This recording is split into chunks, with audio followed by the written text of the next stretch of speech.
I'm here at Google I/O 2023 with the brand new Google Pixel tablet. It's a first of its kind device from Google. It costs $499. Let's go take a closer look. The Pixel tablet comes in 3 colors: porcelain, rose, and what I have right here, hazel. It has this aluminum exterior that feels really nice in the hand. It's soft. It's not at all a fingerprint magnet, which is great. And again, it feels really nice in the hand. We have a couple of buttons. We have a lock button. We have a volume rocker.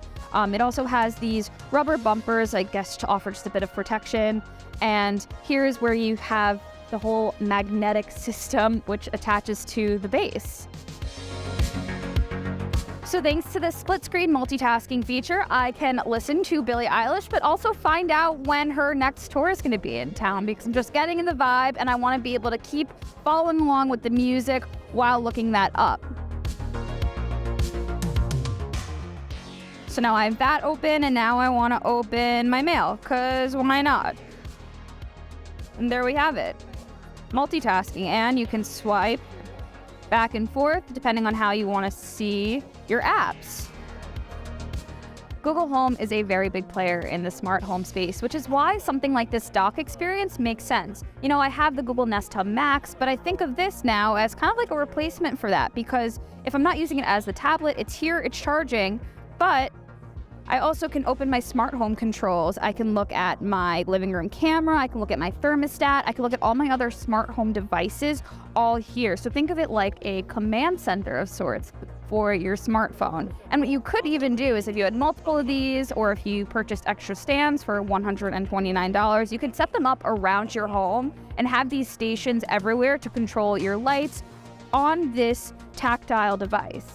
Google has plenty of in-house smart home devices that will play nice with this command center, but not only that, the device and Google Home are also Matter compatible. So third-party smart home apps, you'll be able to control them here. So if you were going to use this for video chatting, using Google Meet, the Pixel tablet has support for 360 backgrounds that actually move with you. That's so cool. So I don't have to be in this crowded press lounge. I can be on this tropical island, and then I can join the meeting, and they'll see that I am in paradise. Google might not have reinvented the wheel in terms of tablets here, but that smart home functionality with the included base is kind of a game changer. Of course, we'll have to take a look at it in a full review. In the meantime, check out what we're doing on social at Tom's Guide. And as always, I'm at Kate Kozich. Thanks for watching. I'll catch you next time.